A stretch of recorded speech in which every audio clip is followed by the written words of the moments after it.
Hi, it's Michael Senoff with Michael Senoff's HardToFindSeminars.com. The title of this interview is called How to Use Negativity as a Stepping Stone to Success. It's an interview with legendary film producer Bobby Mardis.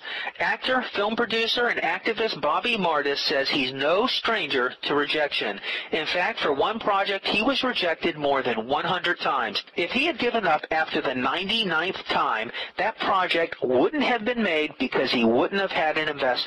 That's why he says perseverance is the key to success. He also says you have to learn to use negativity to your advantage. According to Bobby, you're going to encounter negativity in life. It's just natural, but it's not enough to just let it roll off your back like water. You've got to ball it up and use it as a motivator to boost yourself to the next level. And in this audio, you'll hear how to do that. You'll also hear how being prepared will solve almost any problem on the road to success, and how to use that preparation to let people see you shine. You'll learn the surprising lesson Bobby learned from a homeless man who came up to him and stole his orange juice. You'll learn the real-life lesson in ethics Bobby has taken from Will Smith. You'll learn why it's so important to take a rich person out to dinner if you get the chance. You'll learn the simple trick that will allow you to pursue your dreams every day. You'll learn a rare fact: you need to work twice as hard as your counterparts in order to succeed, in two simple lessons that will help you do it. According to Bobby, you have to believe in yourself before others will believe in you. It's very different when a person says, I'm going to be a doctor, versus I'm thinking about being a doctor, but no one in my family has ever been to college, so I don't know. No one wants to put their money in a shaky investment. Know your dreams and believe in yourself, and others will believe in you too. And in this audio, you'll hear how to make it all happen. Now let's get going. Enjoy the interview. Hi, this is Raven Blair Davis, and I've teamed up with Michael Senoff's HardToFindSeminars.com. I'm from Hammond, Indiana, a small town right near Gary, Indiana, and I had my eyes set on Los Angeles. I remember one day looking at a basketball game, and it was snowing out. Chicago's right next to Hammond, Indiana. It's like 20 minutes away. It gets really, really cold, and I remember looking out the window during the halftime of a UCLA basketball game. Women were walking around in bikinis. This was during the winter in Los Angeles. I said, Mom, is that like now? I was like 10 years old. Is that now? She goes, yeah, it doesn't snow there. And I said, well, I want to go to that school. And it wasn't the fact that the bikinis. It was the fact that it wasn't snowing during the winter. And I had my eyes set on it as an early kid, and I ended up at UCLA. So I went to UCLA and also USC. I got a degree from SC in communication advertising. So at the football games, I'm right on the 50-yard line between UCLA and USC. So I ran track for UCLA, but all the time I was dabbling in entertainment and from the acting world too. And once you come to Los Angeles, if you have any type of entertainment bug in you, acting is one of the arenas that you jump into. So I started to study acting at the American Academy of Dramatic Arts too.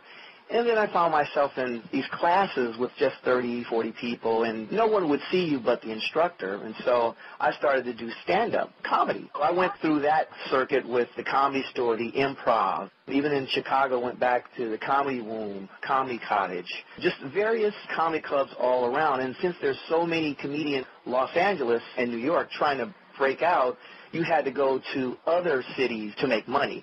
Because if you stayed in Los Angeles trying to do comedy, what would happen is you'd make $50, $25, maybe $75 a night, if you're lucky. So I did the college circuit. One day I actually met Robert Townsend at the Improv, and we kind of hit it off, and, you know, we would see each other at clubs and stuff, and so we would talk, and he's from Chicago also. And so one day he called me up and he said, hey, Bob, you want to do my film this weekend? I said, well, yeah, how much do I get paid? He goes, nothing. Okay, well, let's go. Let's do it. And as a new person on the block, you always look for opportunities. So a lot of times you do stuff for free in order to get in the door and then move on to the next level. Once you show your worth and your value, then people will see that. And that movie was Hollywood Shuffle. And as we know, Hollywood Shuffle went on to be like this genre cult classic, which they even show at a lot of film schools around the country. That was actually with Anne-Marie Johnson and the Wayne brothers, Damon Wayne and Johnny Witherspoon, a ton of people. Johnny's a great guy. As long as I've known him, he's been a comedian. He has a great spirit about him, and he just loves to do stand-up and loves to work. Well, success is when opportunity meets preparation. You have to be prepared. So you start out early preparing. And it doesn't matter what field, it's business or whatever, you have to prepare. It's like knowing all the software, knowing it backwards and forwards, knowing your business plan. And actually, my acting led to directing, which led to filmmaking and producing. And so the college is actually coming into play now. And you don't have to go to college. It helps tremendously. But if you don't go researching and finding out whatever it is, you have to live that world, whatever it is. Well, I always tell people it's always good to volunteer. If you want to be in manufacturing or whatever, just go volunteer somewhere. And with the economy as it is now, not too many people are going to turn down a volunteer. And so once you show your value and your worth, then they see that and they'll put a number onto that. But you're also, getting experience. But let me back up to where I was saying before is preparation. You have to really prepare so people can see you shine. And I think everyone should be like this, but to my African-American brothers and sisters out there, is another little thing I'd like to say is that you have to be better than your counterparts. If you have, say, your white counterpart who's good, and you have you who is good, they may look at you differently. So you have to be twice as good to even be considered equal. And I've experienced that on a number of occasions, and so I have to do better to even be considered even with them. If you have a 3 o'clock appointment and you show up at 3 o'clock, you're late. You got to show up early to be on time. You have to have all your P's and Q's. Everything is just on target. And I do proposals and stuff for films. When I do films now, I think of something, I write a treatment, and then after I write the treatment, then I have to write the script. After I write the script, then I have to put my package together. And my package is the business plan, but the package is also your production entity, your producer, your writer, director, and your stars. And you have to know the business behind the show business, or you have to know the business behind any business that you're trying to start. You have to know that world. So even if your business plan is in your briefcase, you can just articulate it at will. And so when they ask you questions, you bam, here's the answer, here's the answer.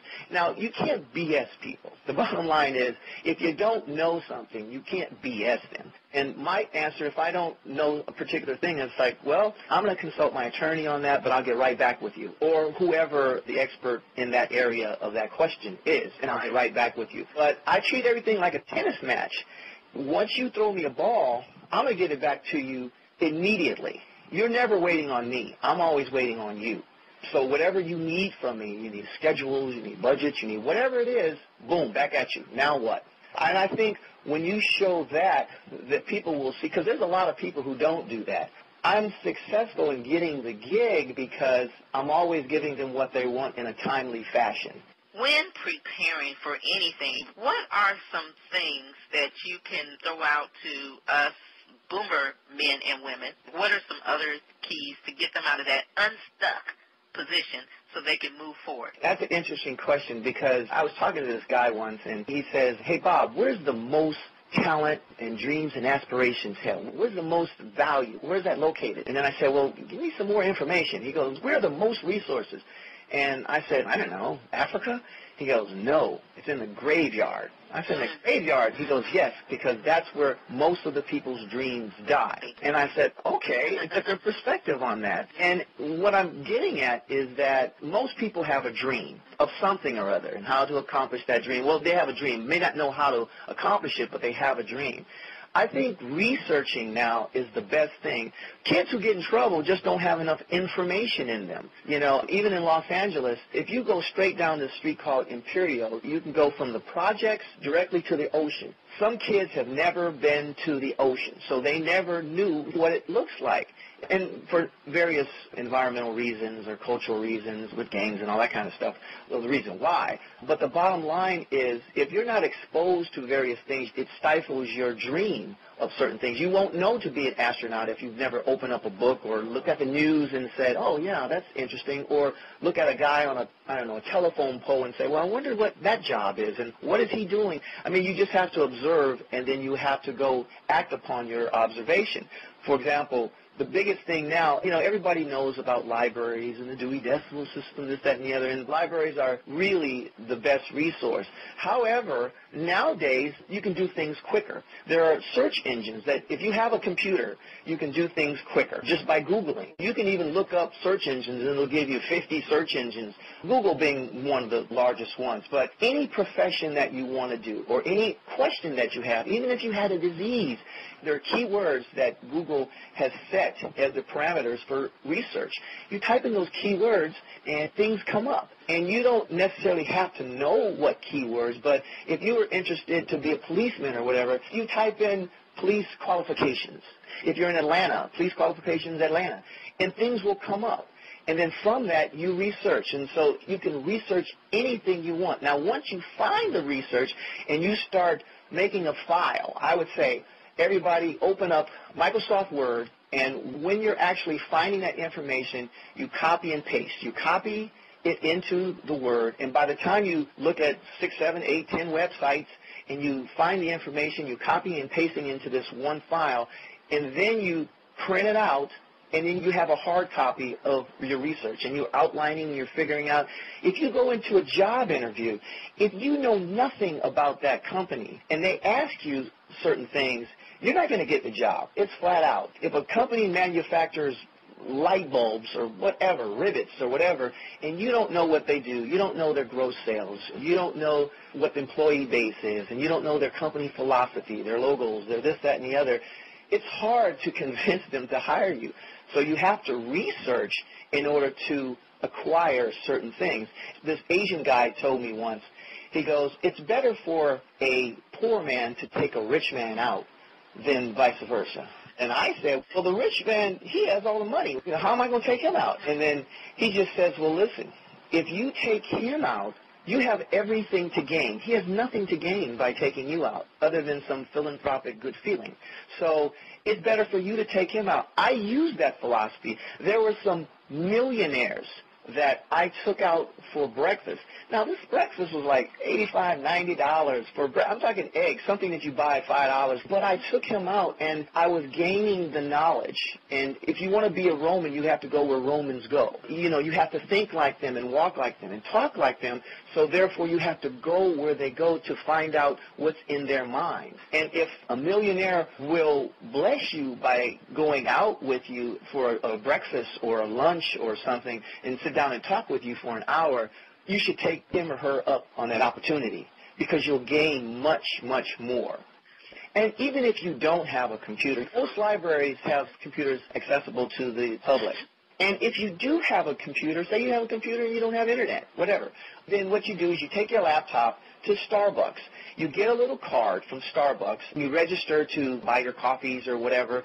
And I know we're in the economic times, and $3.50 or $4 for a coffee, it may be a little too much or whatever on a everyday basis, but, get a tea for $1.40. The point is, you get that little card, and once you register and get that card, you have free access to the Internet. And there are lots of places, I think Coffee Bean does it too, where you go up in Coffee Bean, or whatever coffee houses in your city. I've gotten 3 to 4 gigs from Starbucks, just from people at Starbucks who end up talking to me, and they end up saying, well, what do you do, this, that, and the other? I did a Katrina project, and it just so happens, I don't think there's accidents, but there was a guy there who was from New Orleans, and he wanted to do a music video, and he had a song. Project that you did. I want to talk about that. I got to ask you, Bobby, how was it for you working on that project? Well, I have my pet projects, and I have projects that I want to make money from. Hi, it's Michael Senoff with HardToFindSeminars.com. Thanks for watching this video. Many of my interviews last 30 minutes, 40 minutes, an hour, sometimes even up to 2.5 hours long. They're actual mini seminars, and you've just listened to a short sample of just one of over 117 hours of exciting, hard-hitting, mind-blowing interviews on how to make money in direct mail, advertising, copywriting. I assure you, there is not a resource anywhere anywhere on the internet or on the planet that comes close to the free information I provide at hardtofindseminars.com. So go right now to hardtofindseminars.com and you'll have free access to 117 hours of audio interviews with typed word-for-word downloadable transcripts and downloadable MP3 files. Please browse some more of the videos or go right directly to hardtofindseminars.com. Thanks for watching.